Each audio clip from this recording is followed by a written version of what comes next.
¿Sabías que un traumatismo en el cuello o una mala manipulación quiropráctica puede generar un infarto cerebral? Si te interesa el tema, quédate para averiguarlo.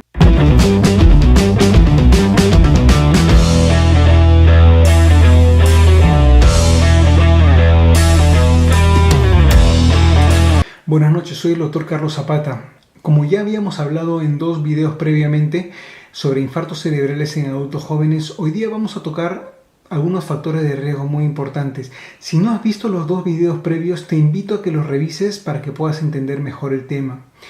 Aquí viene un poco la parte un poco más tediosa, con lenguaje más técnico. Voy a tratar de explicarlo de la forma más sencilla.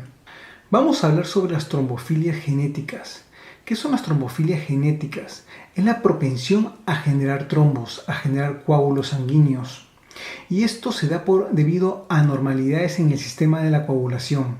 Pero primero quiero explicarles que la sangre normalmente tiene la propiedad de coagularse para evitar un sangrado. Para que la coagulación se genere existen una serie de factores de coagulación que son unas proteínas en la sangre que se generan en el hígado. Entonces tenemos estos factores de coagulación enumerados en números romanos. No vamos a ahondar más en este tema, pero vamos a hablar específicamente sobre uno de ellos, que es el factor 5 de la coagulación. Estudios han evaluado el papel del polimorfismo del factor 5 de coagulación con el impacto en infartos cerebrales en pacientes jóvenes, pero con resultados heterogéneos. ¿Pero qué es esto del polimorfismo del factor 5 de coagulación? Un polimorfismo es una variante genética en la secuencia del ADN. Entonces, el factor 5 de Leiden es el nombre que se le ha dado a la variante, al polimorfismo de este factor 5 de la coagulación, que con frecuencia genera un trastorno de hipercoagulabilidad, o sea, la sangre se coagula más de lo normal mediante una sustitución nucleotídica de guanina por alanina en la posición 1691 del gen de este factor de la coagulación. Y genera un cambio a nivel de aminoácidos de la arginina por glicina, esto generando un factor 5 resistente a la proteína C activa. Y recordemos que la proteína C activa degrada el factor 5 activado y también el factor 8 activado, lo que genera un estado protrombótico y como consecuencia infartos cerebrales. Un metaanálisis encontró una asociación significativa pero con un OR muy débil de 1.4 para la mutación del factor 5 de Leiden, que fue moderadamente más fuerte cuando se incluyeron pacientes menores de 40 años con un OR de 1.8.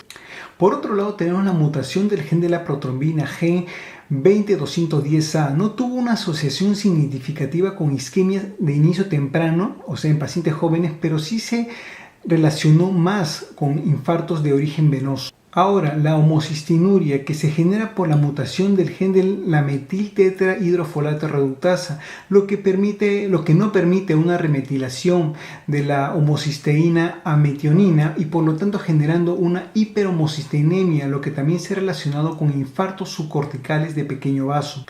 Las deficiencias de proteína C, de proteína S, la antitrombina 3, que son muy raras, aproximadamente 1% de la población adulta, también se correlaciona generalmente más a infartos venosos que arteriales.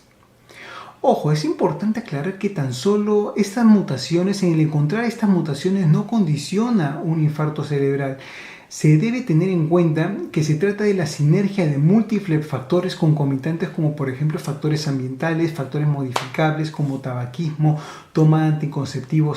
Existen otras causas más raras de infartos en adultos jóvenes como son las disecciones arteriales, que no es nada más ni nada menos que la ruptura, o si se quiere llamar así, de las capas internas de las arterias. Esto puede ser tanto a nivel intracraneal como extracraneal, tanto en las arterias carótidas, vertebrales, y esto puede generarse por la manipulación o un traumatismo cervical debido a que el segmento B2 y B3 de las arterias vertebrales se encuentra muy cerca a la apófisis transversa de la primera vértebra cervical.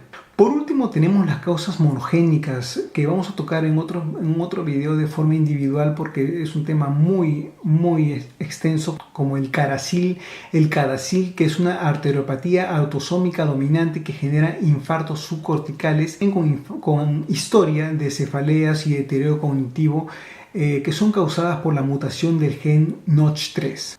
Bueno, espero que este tema les haya sido de utilidad, les haya sido informativo. Si les sirve, compártalos con sus amigos, con sus familiares. Hagan siempre actividad física, ejercicio físico, lávense las manos, ya saben, usen bien la mascarilla. Les mando un fuerte abrazo.